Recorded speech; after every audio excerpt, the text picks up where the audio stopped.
Not to be dramatic or anything, but I kind of think whoever wins tonight is going to win the series. How does that make everyone feel? To quote Patty Mills, it's game day, Bala. Game day. Let's talk about it.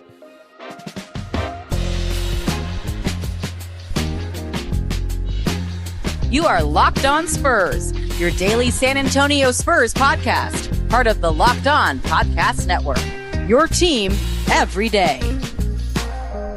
Hello and welcome back to Locked On Spurs. My name is Matthew Tynan. Thank you, as always, for making us part of your day. On today's show, we are going to talk about the institutional knowledge, the corporate knowledge, if you will, that has really helped aid San Antonio in getting to where they are in these playoffs. This the whole season, really.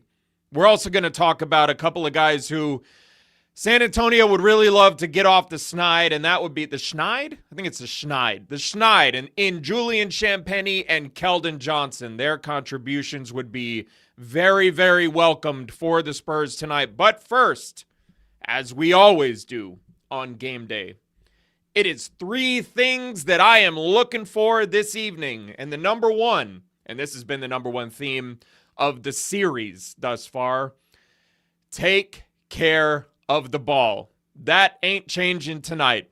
De'Aaron Fox pointed out after game 4, and I thought that it was a pretty simple concept, a very simple idea, but it holds a lot of, it's a heavy impact. It has a heavy impact on the series when he said basically, look, any possession that ends in a shot, even just getting the ball up to the rim, giving us a chance to get to the offensive rebound, just anything other than a turnover is, in their eyes, against this team, a relatively successful possession at least. He called it demoralizing, quote unquote, demoralizing when you turn the ball over against Oklahoma City because they are so good at turning turnovers into points. I think he said it feels like every single time they turn you over, they get points.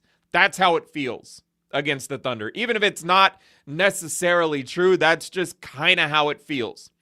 I thought San Antonio, obviously, getting De'Aaron Fox back in the fold following, he's still dealing with the ankle injury, the ankle sprain. Just because he's not on the injury report doesn't mean he's not hobbled. I think just watching the game, you can see that guy doesn't have the same burst that we're accustomed to seeing. But just having him back in the fold has allowed San Antonio to sort of distribute. And also, by the way, Dylan Harper, after he missed the entire second half, or I guess the third and fourth quarter, halfway through the third quarter and fourth quarter of game number 2. Getting him back for 3 and 4 has also just allowed San Antonio to redistribute ball handling duties. But it hasn't just been those guys. We've seen over the last couple of games, or at least in particular game 4, but also in game 3, it hasn't been just De'Aaron Fox. It hasn't been just Steph Castle. It hasn't been just Dylan Harper. We've seen Devin Vassell bring the ball up the floor. We've seen Victor bring the ball up the floor. And they're making an effort, a concerted effort, to just give different looks to the Oklahoma City defense and their point of attack defenders specifically, because they have such good point of attack defenders, on-ball defenders, that giving them different looks just in terms of as simple a thing as just getting the ball into the half court so that you can initiate offense, at least get into your flow a little bit more quickly than having to do zigzag drills up and down the court and you're not even into your offense until 15 seconds left on the shot clock. You're not even exploring your initial half court set until 15 seconds left on the shot clock. Just something to get the ball up the floor with a little more ease and a little less pressure. And you're going to continue to see that because you just have to against this team. You can't let, we saw what happened with De'Aaron Fox out, and then when Dylan Harper got hurt. There was so much ball pressure on Steph Castle, and he was under such a heavy usage load that Oklahoma City was just able to focus in on him constantly all game long, and it wears you down. So to share that burden across the board goes a long way in just being able to settle into what you want to do offensively. And we'll get to a little bit more of something here in a second in terms of that aggressiveness in the half court and kind of what may have led to free throw or turnovers in the first place in those first couple of games. And something that might kind of fly in the face of that. But anyway, we move on from there. Number one, remember, take care of the ball. Number one key, take care of the ball. Number two, regression to the mean. The Spurs are shooting 32.4% from three in this series. Outside of game 2, they have not shot the ball well. A lot of that has to do with Oklahoma City's defense, yes, but let's go back to game 2 when they shot 40% from three. Maybe it'll help to get back into a building where they last shot the ball pretty well. And what I was just alluding to a second ago, and this might fly in the face of what I just mentioned about taking care of the ball as the first key. But there has to be some level of balance between that cautionary approach when it comes to turnovers, but still maintaining that aggression that got you where you are in the first place. And by the way, some of that aggressiveness comes in the form of making the skip passes to the corners, making the, I guess if you want to call it, the daring pass to shooters. Oklahoma City, and we've seen it really from Alex Caruso in this series, but there are others like Cason Wallace in particular, who are so good at identifying the passing lanes and jumping them before the ball is even in the air. We saw a lot of it from Steph Castle. We saw a lot of those mistakes from Steph Castle because they know that he wants to make that pass, right? They know San Antonio thrives particularly when Victor Wembanyama is on the court. They thrive when his roll gravity sucks in the defense. The low man has to help and tag the roller, and they're able to make that extra pass to the weak side corner. The Spurs have done that all season long. It's one of the reasons why they led the NBA in corner three-point attempts this year. Oklahoma City knows that. They know they want to make that pass. So where does the adjustment come from? We will see, but there has to be an element. One of the reasons San Antonio was a pretty good three-point shooting team this year, despite that being one of the major concerns coming in, is they were able to create a lot of great looks from the three-point line. That is naturally going to diminish. The shot quality is naturally going to diminish in the postseason. But they've got to figure out a way to get shooters open, and it can't simply just be the regular rotation around the perimeter, because that is going, that less daring approach, well, again, like I said, I know that this might fly in the face of what I said when it comes to taking care of the ball, because, yep, it'll help you take care of the ball if you're a little bit less daring. But I think that they're going to have to pick and choose their times. Maybe they coax Oklahoma City into like settling down a little bit more and not jumping passing lanes, not making the daring steal attempts, and then they can hit them with one. If you're going to create open looks, sometimes that's going to come with risk. And I think that San Antonio, after last game when, look, we all know how poor Oklahoma City was offensively, and a lot of that had to do with San Antonio's defense. A ton of it had to do with San Antonio's defense, which we'll get into in a second. But the Spurs need to mix something up offensively a little bit because they were not very good themselves. They're going to have to be better offensively tonight in Game 5. Now, speaking of that defense, we already know that A.J. Mitchell is out tonight. A.J. Mitchell is dealing with a calf strain. Calf strains are no joke. We have seen what's happened to people who come back too soon from calf strains. The Thunder aren't going to risk that, especially not in a closeout game. What we don't know yet is whether or not Jalen Williams, J-Dub, will play tonight. He's dealing with a hamstring that he's been dealing with all season, so it wouldn't be a surprise if he sat out again as well. I think it'll really depend on how desperate Oklahoma City is. I think that under normal circumstances, there's no way in heck Jalen Williams would be playing tonight. If he does play tonight, I think it's an indicator of just how desperate Oklahoma City is this evening. But if he does remain out, I'd imagine we're going to see San Antonio employ a similar defensive strategy to the one we saw in Game 4 until Oklahoma City does something drastically different. The Spurs were incredibly active in that game. I know the big storyline was they stopped doubling Shea once he crossed half court. I get it, but they were still very aggressive in that game, particularly when he got past the initial action of the pick and roll or whatever the case might have been, made his way down to that free throw area where he's so comfortable, and then San Antonio was stunting, moving guys in and out, giving him different looks, making him face different types of defenders all night. But for the most part, because of that approach, they were able to largely stay home on perimeter shooters. It's crazy considering what Alex Caruso has done all series, that he only got one shot attempt in Game 4. 1. 0 for 1 from the floor. The other thing is, continue to just snuff out Jared McCain. He showed what he's capable of doing in Game 3. Given the injury situation, given what their scout was, you would think their scout would be, whether it's AJ Mitchell, Jalen Williams, whatever, they hadn't quite adjusted to Jared McCain, or their scout had told them, here's what he's been doing since he arrived in Oklahoma City, differently than what he did when he was in Philadelphia, but he took on a whole new persona in that Game 3.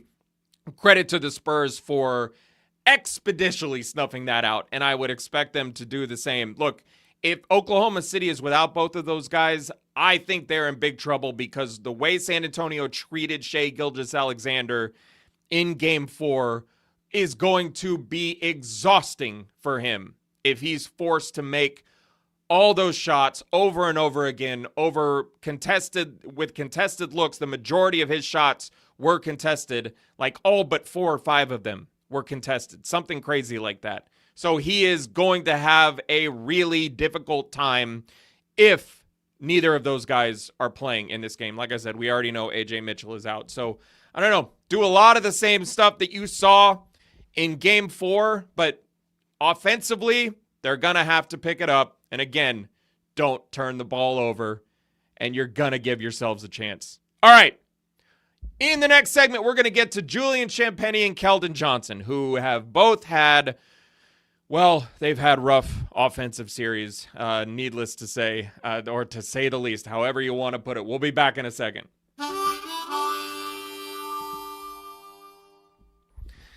Today's episode is brought to you by 5 Hour Energy. If you've got a sweet tooth like I do, you know how tough it is to find that perfect treat without all the sugar. That's why the Fruity Rainbow 5 Hour Energy Shot brings that nostalgic flavor back in a whole new way. Fruity Rainbow 5 Hour Energy Shots treat your taste buds to an explosion of fruity flavor with a tasty caffeine kick. It's a quick, easy way to satisfy that sweet craving while keeping things simple and on the go. I like how convenient it is, too. It's just a small, portable shot I can grab whenever I need a little pick-me-up. I don't got to go hauling my water bottles and energy drinks around and coffee mugs and all that kind of thing. It's become my go-to when I want something sweet without going overboard. Get candy-flavored chaos with Fruity 5 Hour Energy Shots, available online at 5hourenergy.com or Amazon.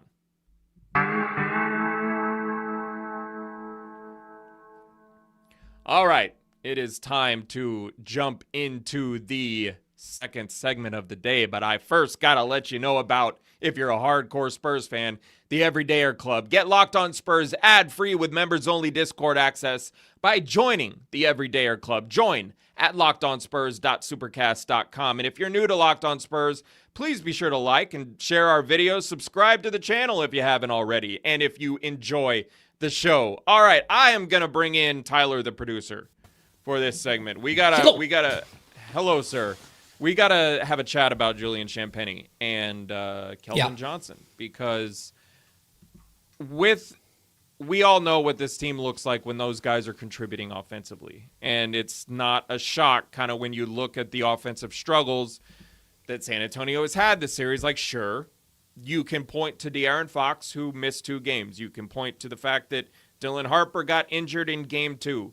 But a big element that's been missing in this series has been, A, Julian Champagnie's perimeter shooting, three-point shooting, and B, Keldon Johnson's just efficiency in general. Both of those things have gone missing, and I think I'm putting that rather kindly when it comes to Keldon Johnson. Definitely. But they got to get these guys back, man. They got to get these guys back and contributing in a meaningful way in this series. Offensively, I'll get to Julian defensively in a second because I would be remiss if I didn't mention that side. But offensively speaking, got to get these guys back in the fold. Yeah, I mean, just to contextualize for everybody how these guys have been performing in this series, Keldon's averaging 8.5 points, 2.5 rebounds, and a 0.3 assists on 31% field goal percentage. His three-point percentage is actually higher than his field goal percentage at 33.3. Yeah. That's actually not a bad three-point percentage for Keldon. Well, it's not even necessary. It's the stuff that has been so strange with Keldon so far in this, really in the playoffs in general. Yeah.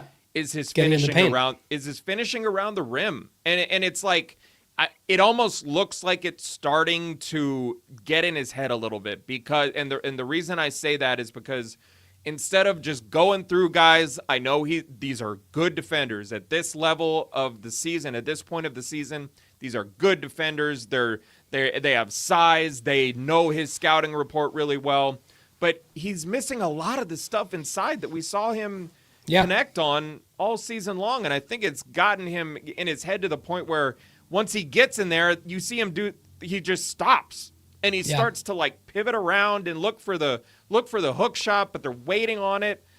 I respect Mitch Johnson for keeping him in the game late in that last game and letting him just try to play through things because they had a lead, but he was also out there in garbage time with Kelly Olynyk and Lindy Waters and Jordan McLaughlin. Like, he was out there at the end of the game. And I would just guess it's to try to get him going in some capacity because forget the three-point shooting, forget the counting stats like the points per game and rebounds per game and all that stuff because we have seen him make up for some of this stuff by crashing the glass quite a bit in this series when he's had the opportunities. But just not finishing at the rim has been a problem, and it's got to be something that he shakes. Yeah, and I think with the offensive struggles, I think his defense has taken a little bit of a hit too. I mean, some of it is he's just not on the floor as much as he was before, but I don't know. It doesn't seem as active on defense to me. And this is a tough series for him defensively just because Oklahoma City is so guard heavy and like those like quick backcourt players, it's not the best defensive assignment for him, but regardless, you got to find ways to contribute in whatever in any capacity helps, obviously. But Keldon, as solid as he's been defensively this year, and we still see him getting on the glass, his biggest contribution this season is just having that scoring punch off the bench. And a big deal has been made out of the scoring discrepancy between benches, between the Thunder bench and the Spurs bench. A lot of that has to do, obviously, with the fact that Dylan Harper has been injured, yada, yada, yada. But, like, Keldon's a big part of that. And they need those, even if it's just the physical getting to the line, getting inside, the stuff that he's done well all season. Like, San Antonio needs every little bit of it. Yeah, he's just got to find his way back to playing smart and efficiently.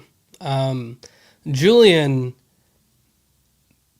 is just shooting abysmally from three-point range. He's 6 of 31 for the series. Before we move on to Julian, I just want to tie the knot on close the door on the Keldon conversation. You said it right there, like play efficiently. And there have been a couple of times in each of these games where it's almost like he's like, I got to get something going here. And he's forcing his way into the paint, into the lane, like with blinders on a little bit.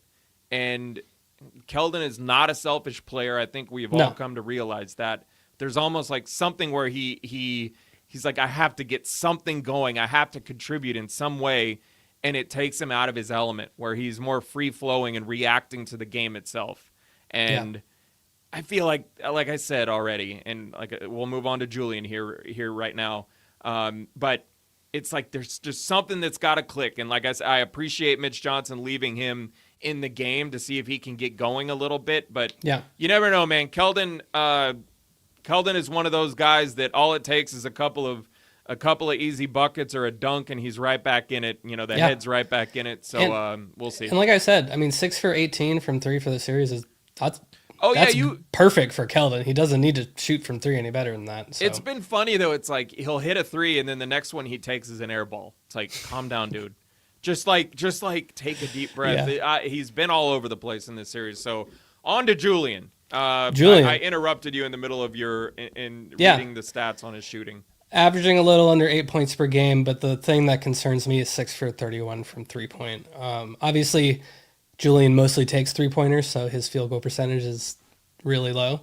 Yeah. But the 6 for 31 from 3, for a guy whose like main offensive contribution is his ability to shoot from deep, is a problem. He's still shooting 75% from the free throw line, which is not bad. So it's not like the shooting touch has lost him completely, but he can't not finding the 3-pointers. Yeah, and he's helping offensively in the sense that like Oklahoma City is not leaving him. Like right. He's still, they're not looking at this and being like, oh, this guy can't shoot anymore. Yeah. So like he's got the gravity in his favor here. He also moves well and cuts well. So I shouldn't say it's his only thing, but it's his hitting 3-pointers is his main thing. It's his primary thing. That's fair to say. He's gotten a lot better at moving without the ball. He's gotten a lot better off the dribble. We compare him to Danny Green a lot, but he's developed so much more as a guy who can attack closeouts.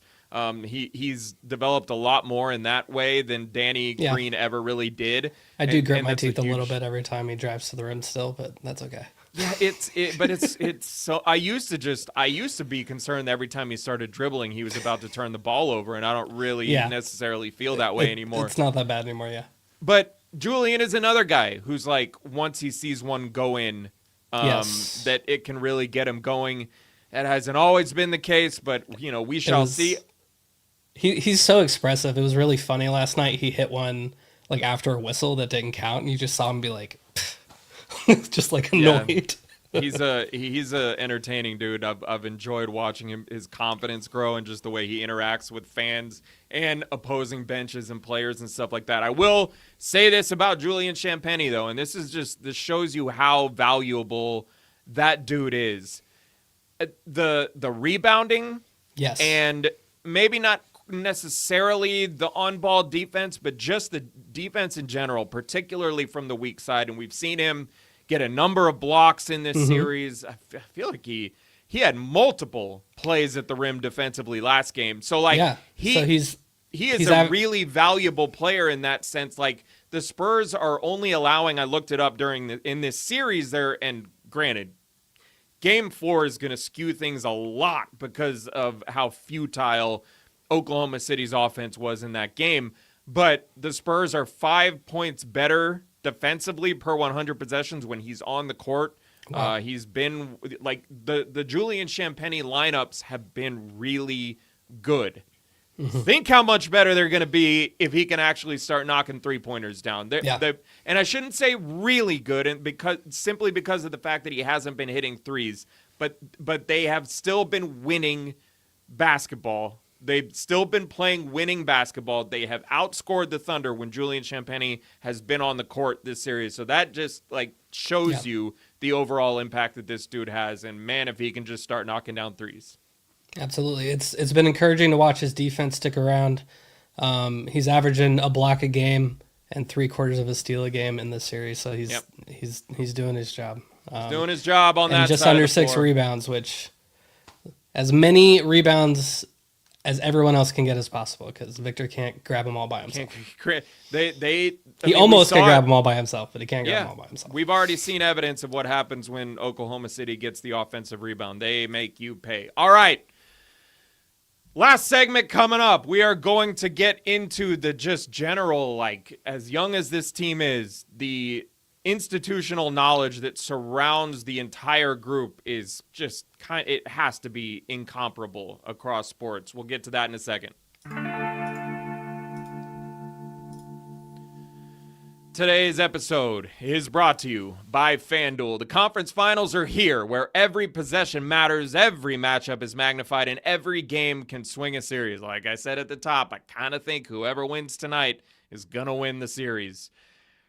Whew. Right now, FanDuel is giving new customers a great way to get in on the action. You can bet just $5 and get $250 in bonus bets if your first bet wins. The app makes it easy to follow the action, too, with player stats, trends, and matchups all in one place. During the playoffs, that extra insight really does matter. And by the way, the line has moved. The Spurs were, entering the day, 5.5-point dogs tonight in Game 5 against the Thunder. As it stands, they are now only 4.5-point dogs, and the money is moving in their direction.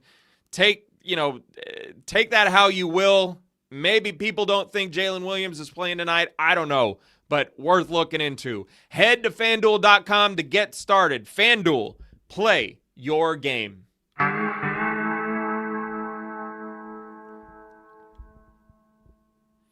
Alrighty, final segment. The institutional knowledge, the corporate knowledge. Yeah. In San Antonio, if you will. Subscribe to Corporate Knowledge Newsletter, MatthewTynan.substack.com. Anyway. Thank you for the marketing. Yes, of course. So I wanted to talk about this segment because experience has come up all season long. It's come up all these playoffs. And yesterday we played a clip from Devin Vassell talking about... Told you it doesn't matter. Yeah, telling us experience doesn't matter. But I really want to talk about the Spurs as like an institution, because even though these 5 starters have never been to the Western Conference Finals, actually almost nobody on this team has been to the Western Conference Finals before, save for Luke Cornett and Harrison Barnes. Well, Harrison Barnes is the only one who's been to the Western Conference Finals. Oh, Conference Finals, you're right. Yeah, I know. Okay. But what the Spurs do have are Greg Popovich, Tim Duncan, David Robinson, Manu Ginobili as part of this organization, and together they have a combined 70 years of postseason Don't forget Sean experience. Elliott. And Sean Elliott. Yeah. I listed those 4 guys because they're the ones who like they always talk about are like part of the Spurs and they're there all the time. Yeah. But more than that, that's not even talking about like,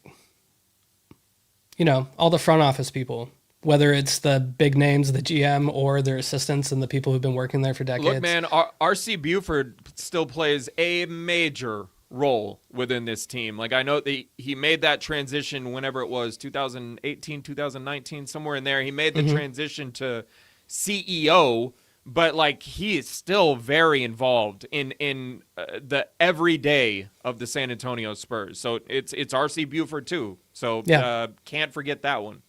So I guess all this to say that it's not that experience matters. It's just that there's a bunch of different kinds of experience, and it's not always the surface level ones that you see right in front of your face that are the ones that are going to get you to the other side. Yes, if these guys had played in the playoffs before, do I think they'd have an even better chance of winning than they do? Sure. But when you can lean on guys who've done it before, when Victor Wembanyama has 2 Hall of Fame centers sitting in that organization that he can lean on and talk to about literally they've gone through everything that he's gone through and more.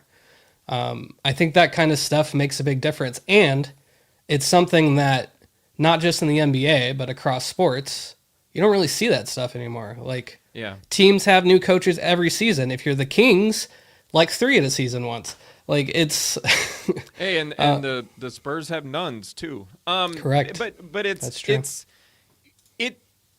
I really do trust these guys when they say like they've really learned from these experiences that they've gone through this season on the fly. I really trust that everything that guys like Devin Vassell and Keldon Johnson and even Victor, like everything that they've learned along the way, even in their young NBA careers, that they have turned that into experience and they've learned from it.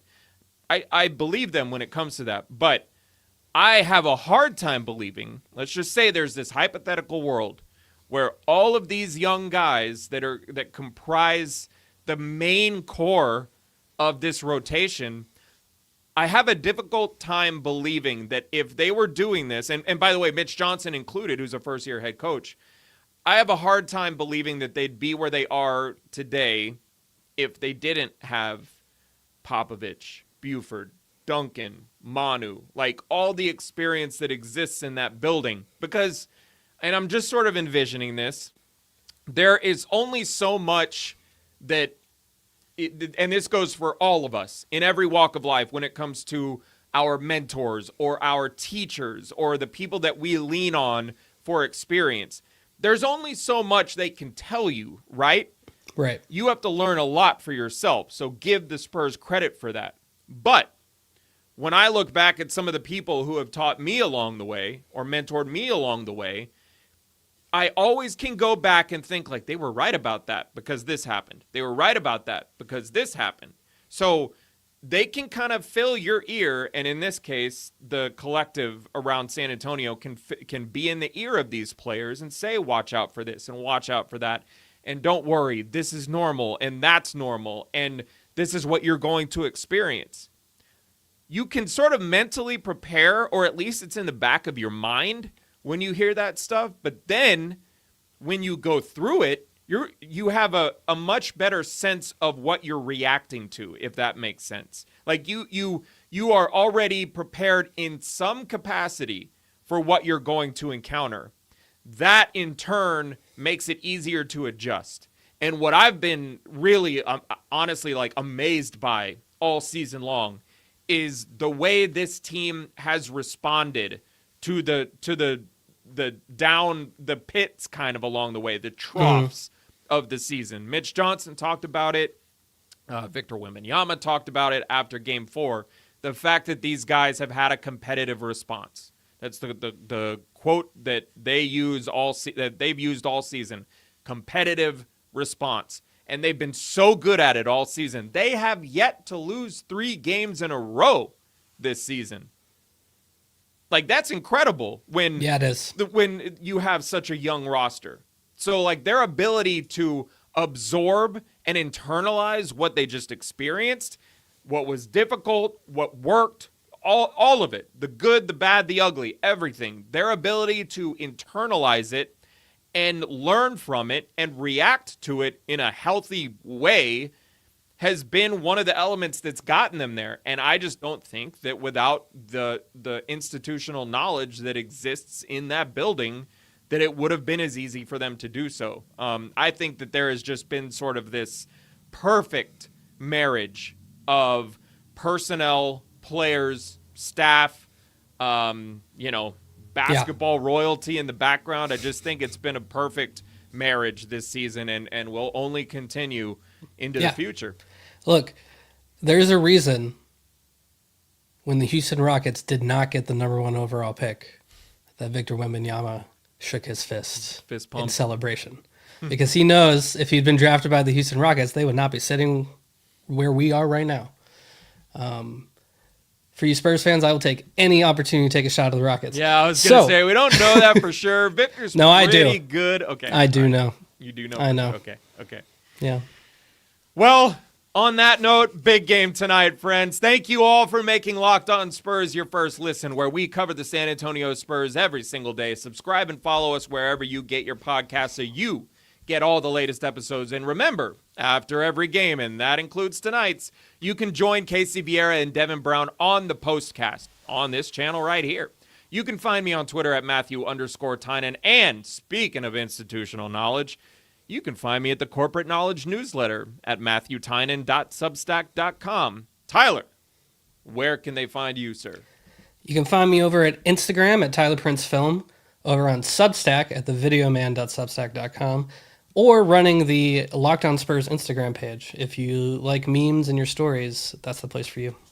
And by the way, every game, we do a game thread over at the Corporate Knowledge Substack, Corporate Knowledge newsletter. We have a game thread every single game, and it's been really, like, the community over there is built up great. It's a lot less toxic than, like, Twitter if you're not into that kind of stuff and just want a place for it's still fun Don't get me wrong. It's lots not, of gifts. It's there's not crash outs. It's there's not support. G-rated. It's not PG rated. It's probably not even PG-13 rated. But it's a fun place to hang out and get to know some people. If you never miss an episode, the Everydayer Club is built just for you. Get Locked On Spurs ad-free. Head to lockedonspurs.supercast.com to join the club. On video, we send you to the first ever 24/7 National NBA YouTube channel. On audio, make sure you make your second listen NBA game night on Locked On NBA. For Tyler Prince, I'm Matthew Tynan. We'll talk to y'all tomorrow.